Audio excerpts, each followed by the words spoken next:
Yes. Yes. How did you get into the martial arts? Martial arts. You know, being hurt like that at home, I wanted to be able to look after myself. I wanted to stop people from hurting me. So that's why I went to the martial arts.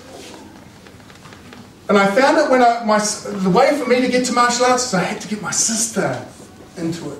Because my sister had a way with my dad, you know. She was his only child, my stepdad's only child. And so she had a way with him. She could get whatever she wanted, man. She was amazing. She was, you know, if you wanted to go out or anything like that, she'd go into my dad. He'd be asleep, and she was going, "Oh, we want to go up the road, Dad. Dad, we want to go up the road." He'd go, "That's good enough for me. Let's go." And off we go up the road. You know, come home later. My dad's there. "Where were you kids?" My sister would pop up. "We went up the road." "Why did you go up the road?" "You said we could." My dad said, "No, I didn't." "Yes, you did. You were asleep." My dad said, "Oh." And that was it. So my sister had a way, man. She did that all the time. You had to get in quick with her. Because she'd come up to you and like kick you or whatever. Right? And say, "Oh man, I'm telling on you." So you go off to tell. She would race in their face. "Ah, he hit me." And of course they'd believe that. "Come here, whack." You know, it's like, "Oh man, sister." So she had a way. So I got her interested in one. You know, I said to her, "Hey, Chris, I want to do some martial arts. You know, come on, do some kung fu stuff." And she got into it. So she went up to Mum and Dad and said, "Oh, I want to do martial arts. And can Timmy come with me?" So off we went. So I got to do it that way. Now, the martial arts, I wanted to feel safe. That's why I did it. So I spent a lot of years building up and getting stronger. And certainly I felt safe. But really what I was after was the self-control, was the discipline. The people I had in my life were wild, man. They would go off so easily. You know, you have these family parties and that. There would always be a fight or something. When I was a little one, I used to go under the table. All my aunties and that. And my grandmother would be sitting around the table playing cards at the party. The safest place was under the table. Because when everything went off, you know, they weren't going to come near the aunties. You knew the aunties would keep you safe. But otherwise, outside of that, man, it was anything could happen. So I did martial arts, but the thing that annoyed me with the martial arts, it was still that tough man stuff. Man, that's one thing I don't like, all this tough stuff, you know. Everybody trying to be tough all the time. That's so tiring. So you go to these martial arts things and everybody's walking around like this. They're just the same as my dad. You know, "Oh, I could take you out in 5 seconds. Oh. You know, it's just the same stuff. I got tired of it. I got sick of it. For me, I needed a change. I needed more than that. I took myself to anger management. This was part of it because I knew I wasn't going to survive otherwise. So I took myself to anger management. Down here in West Auckland. I was up in Helensville at the time. I drove all the way down here to West Auckland. I come into this meeting. It was at the Salvation Army place at the time. Now, here's all these chairs in a half circle. I go sit on the end. I'm sitting there. And I look around and all these men are there. And these facilitators come out. It was two different worlds. You had the people in the chairs, but then you had these guys up the front who looked like they come from university or something. They were so different, you know, 2 different worlds. So these guys come up the front and they start asking the men, "What brought you?" So the men were there and the court sent me. Bet up my missus. They go to the next one. "Oh, you know, the court sent me because I got into a fight on the street." It went all the way around. All these men had been sent.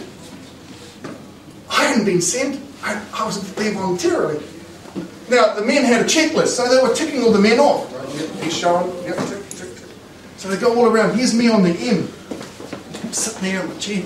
I'm on the end. I'm thinking, "Oh, man, surely someone else has volunteered to be here." They keep going around. They get closer to me. I think, "Oh, I'm not going to look so cool. I'm not going to look good at all." So they go all the way around. All the men have been sent. You know, a lot of the men, they're sitting there like this. "The court sent me," you know. Not happy to be there. They come to me. "Who sent you?"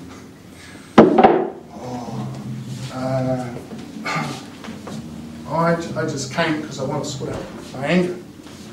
Yeah. Who sent you? Looking at all these guys, no one. The guy said, what's your name? Tipene. Is he on the list? No, he's not on the list. All the guys in the room, man, what are you doing here? Go home, man. You don't have to be here. Go home, watch the rugby. But for me, I would rather have gone there of my own accord than have some power that be make me go. I was getting in before someone was going to make me go. I was getting in there. I was in charge of my life. I was in charge of my destiny.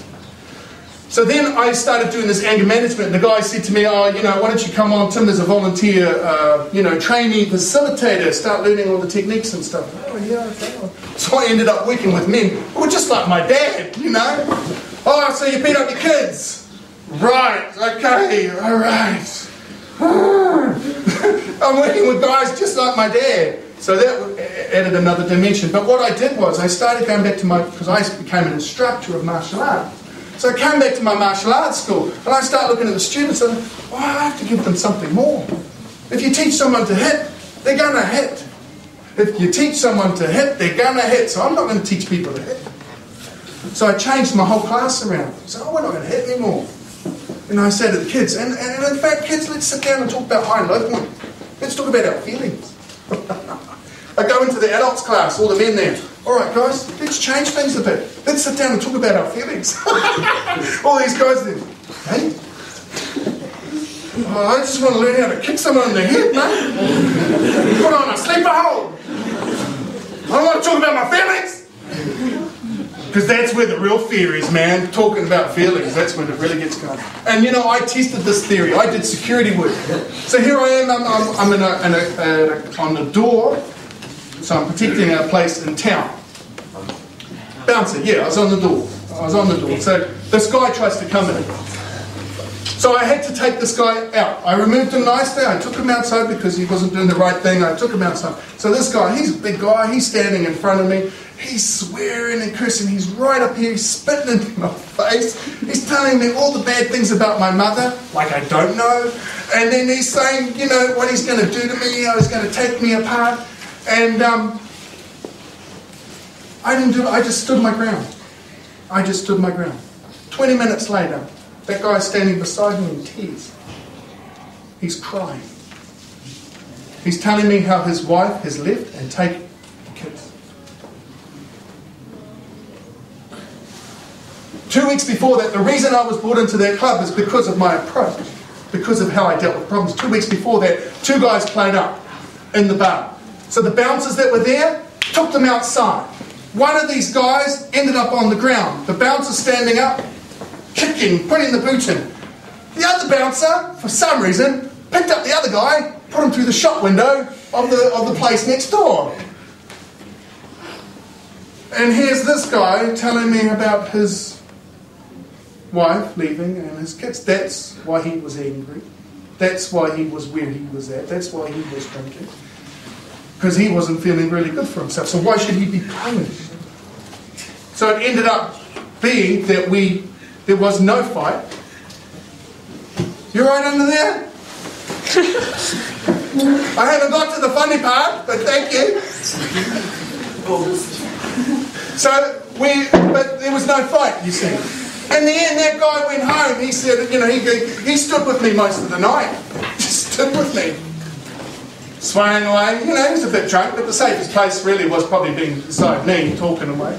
And then in the end he said, I'm going home. So, see you, bro. Question. Thank you for that question. That was a long answer.